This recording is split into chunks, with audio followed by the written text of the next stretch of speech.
She got the exact result she wanted when she entered the room. All the men in the room gave her appreciative glances, but they didn't mean anything to her. She was here on a quest. Eva came to her with a smile. Come and meet everybody. Mma could feel disappointment seeping into her some time later as it began to look as if Uche wasn't going to come. She wanted to ask Eva about him, but couldn't bring herself to. Then Charles accosted her. If this isn't the hazel eye witch. Mma turned and gave him a brilliant smile. Hello, nice party. Yes, Eva loves throwing parties, and you love indulging her. When you love someone the way I do her, you find it difficult to deny him whatever brings him happiness. Mma smiled and thought of Uche. She wondered if he would ever come to love her the way Charles described. But she beat back a sigh of disappointment. There was no way a man like him would agree to her idea of relationship. She shouldn't even be here, she thought. Who was she kidding? Are you enjoying the party? Charles asked. Yes, the people here are friendlier. Suddenly she felt the hair at the back of her head stand, and she knew that only one person could have such effects on her. She couldn't help turning around, and she saw him standing at the door with the most beautiful woman she had ever seen. Mma was shocked at first at the sight of the girl. Then slowly she could feel resentment for the girl wash all over her. She was breathless, faint, because she couldn't believe it as she looked at the girl's cool beauty and charisma. She knew that she had once again succeeded in making a fool of herself over Uche Okoha. Her next decision was to make some polite excuse and leave. She knew the exact moment he saw her. As their eyes met, her breath caught in her throat. He looked as handsome as ever. She loved this man, she thought, and then stopped, shocked. She could feel tears rushing to her eyes as the realization dawned on her. She was in love with a man who didn't care if she existed. She turned back to Charles, determined to ignore Uche till she was alone again to think about her newfound feelings for him. Uche watched her talking to Charles. Was he never to be free of her? Eva had gone the extra mile to invite her. Hadn't Star insisted on coming with him just to take a look at the girl Uche Okoha was pining for? He felt his blood quicken as he took in her attire. Gosh, didn't the girl know what her figure did to every warm-blooded man? Then he noticed he wasn't the only one looking. He glared at the man beside him so fiercely. Didn't the girl have the good sense of wearing some loose clothes? Did she not know the kind of attention she's drawing to herself? It irked him to know that all the men in the room were wishing, but he's going to let them know that she was not free for the taking. You've been looking at that girl and glaring at everyone who looked at her. Is she the one? He knew Star turning up at his house was his sister's way of making sure he came. He had already settled for a quiet evening when she arrived. Just then, Eva joined them. She smiled at him and gave him a hug. Uche, people are leaving. You are becoming terrible with timing. Why did you invite her? He heard himself ask. She came to my party and I wanted to thank her.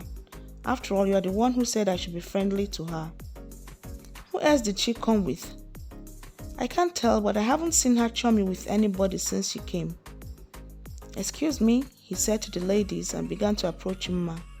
Star and Eva exchanged a look. So it happened at last, Star breathed. I never thought I would see my brother besotted over a woman. He cares about her. The whole of our species would definitely mourn the chance we never had. Eva turned to her with surprise. Didn't know you are still sweet on my brother. Star smiled. Still sweet on him? No, I'm not. What actually happened between you two? Nothing happened. We wanted each other so much when we first started working together. So one day we were working late and somehow we kissed. But the good thing was we realized we couldn't do that to our working relationship. Since then, we feel nothing but respect and friendship for each other. Well, I hope you're satisfied with the decision both of you came to. Because the way I'm seeing it, there is no turning back with this Mma. You know me, girlfriend. If I still wanted him, Mma wouldn't have had a chance. She smiled. But I found out I love my freedom. Besides, I got a call from Chuck last night, and when next he's in town, we are going on a date. Star! Chuck is the worst Casanova on earth, Eva exclaimed. And sweetheart, I'm a definite match for him. Taking a drink from the passing waiter, she sipped and smiled. Mma made the mistake of turning just as Uche managed to extricate himself from a group of interested ladies. She felt her pulse quicken and she lost the trend of her conversation with Charles. She tried to give sensible answers to his questions, but gave up when she couldn't follow her thoughts through. She didn't know the first thing she would say to him, and she desperately searched her mind for something appropriate. A cool smile was all she could manage when he reached them. Glad you could come, she heard Charles say. Don't let her have her way all the time, Uchi laughed at his friend. You would be doing the same for someone soon the way I see it. Maybe someday. Why not go charm your fiancé and leave us bachelors to woo the ladies? He teased Charles, who laughed and left. Mma's heart skipped a beat as he turned to her after Charles left. How are you? He asked her. Fine, and you? I have been very busy. Me too. I'm getting ready for an exhibition next month, and I hardly have time for myself. You are blabbing, Mma. Too much information. She scolded herself silently. I see your fiancé is not here, Uche asked, looking around. No, he's not. I came alone. Does he ever go anywhere with you? Not that it is any of your business, but we have different schedules, and we have found a way to work around it. Forgive me for assuming. I'm here to realize that some men are not like me. I see you are the only one without a drink. Come along, let me find you something to drink. Mesmerized, she followed him. She looked around when she found herself in the kitchen. Very nice. Is this Charles' house? This is Eva's house, Uche told her and drew out a seat for her. My parents will not permit them living together without a marriage certificate. She sat down and watched as he opened the well-stocked fridge. I believe your parents are right. He came back with a pack of pineapple juice and poured a generous amount for the both of them. It is a waste of time because they could pretend all they want before my parents, but I am not fooled. Ma smiled. Has it occurred to you that you might be wrong? I am never wrong, sweetheart. Ma smiled and decided to change the topic. You are not drinking tonight? He chuckled. I'm not fond of drinking alone. He sat down beside her. You could have told Eva about your drinking habits. She would have provided you an alternative. I wasn't going to stay long, she replied. He was sitting too close to her, and she could feel his strong thighs brushing against hers. It was making her nervous. What was wrong with her? She tried to ignore his muscular biceps, which were directly beside her and at arm's reach. Uche watched her sip the drink. He could remember what it felt like to kiss her. He tried to stop himself from what he was about to do, but there was no stopping his hands, because they seemed to develop a will of their own whenever he was around her. He took the cup from her. She knew immediately he was going to kiss her, and she raised her mouth, welcoming him. Then it occurred to her that the last time he kissed her, he withdrew from her. And that was the last thing she wanted. Not tonight, not ever. She leaned out of reach. She saw a flicker of surprise in his eyes. But Uche was not having her denial. He had been waiting for an opportunity to kiss her again. And here it was, and she was not going to deny him.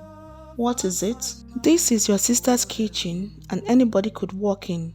Are you suggesting we go somewhere more private and comfortable? She looked up alarmed at his suggestion, and she stood up, meaning to leave, shaking not with anger, but because she was actually excited at his suggestion, that she had to get away from him before she said yes. He began to laugh as she struggled to leave. She turned to him, summoning anger. You think that was funny? Suddenly she was sitting on him, and he placed his mouth on hers. She was about to turn away, but he spoke. Relax, you are safe. There are about 20 people in the next room who could come in at any time. I am not going to do anything that would embarrass you. Then he deepened the kiss and she was lost at that instant. It didn't matter if they were in a room filled with a crowd.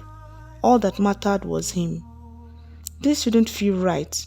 He shouldn't feel like he has found paradise, but that was what kissing her did to him. He wasn't scared anymore.